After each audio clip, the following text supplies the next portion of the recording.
இந்த வீடியோவை வழங்குவோர் ஆரோக்கியா நேச்சர் கியூர், இப்போது மதுரையில் and BROLL studios private limited.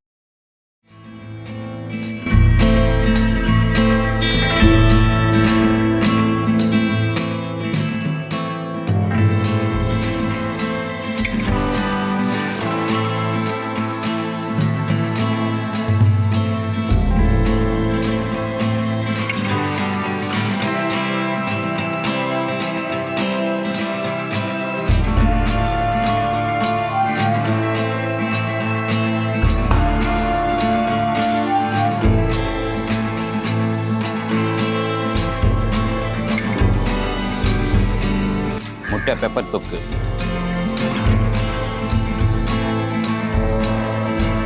முட்டை வேக வச்சுட்டு அதுக்கு பிறகு மசாலாலாம் ரெடி பண்ணி அந்த முட்டையில் போட்டு தொக்கு மாதிரி ரெடி பண்ணுவோம். ஃபஸ்ட்டு ஒரு 60-70 முட்டை பாயில் பண்ணி வச்சுக்கணும்.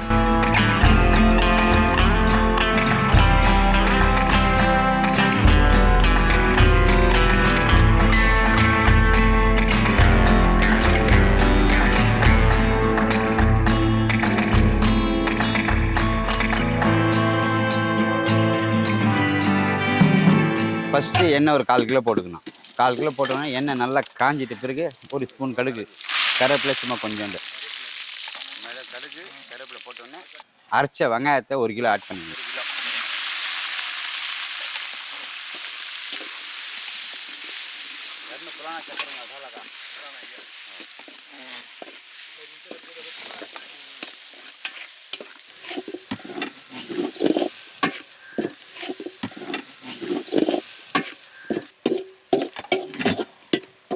உப்பு தேவையான அளவுக்கு போட்டுக்கலாம்.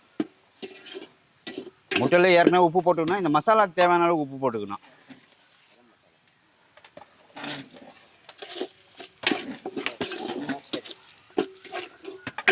இஞ்சி பூண்டு தேவையான அளவுக்கு போட்டுக்கலாம்.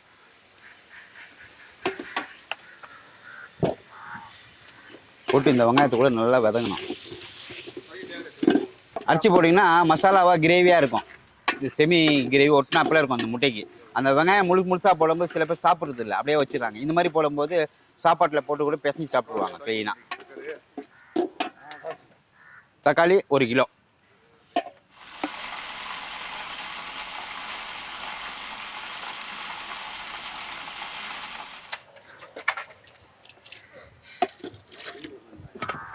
நல்லா வதங்கணும். வதங்கிட்டு பிறகு மசாலா, அதுக்கப்புறம் மிளகாத்தூள், மிளகுத்தூள், கரம் மசாலா 3 ஆட் பண்ணிக்கணும்.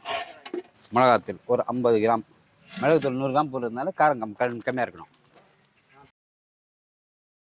இந்த மாதிரி நல்லா வதங்கிட்டு பிறகு மிளகாத்தூள் ஒரு 50 கிராம் ஆட் பண்ணிக்கணும். மிளகுத்தூள் 100 கிராம் போடுறோம், அதனால கம்மி போட்டுக்கணும்.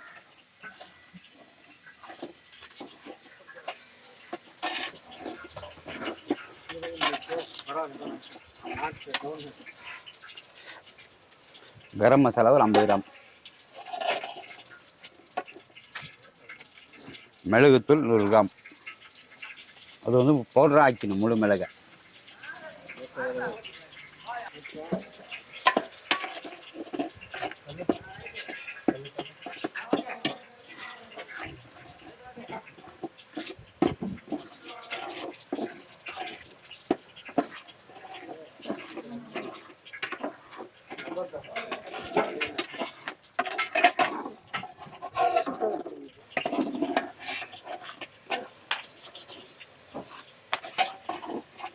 மசாலா ரெடி ஆயிடுச்சு. இன்னும் கொஞ்சம் நேரம். முட்டை கீரி போட தேவையில்லை, முழுசாக போடலாம்.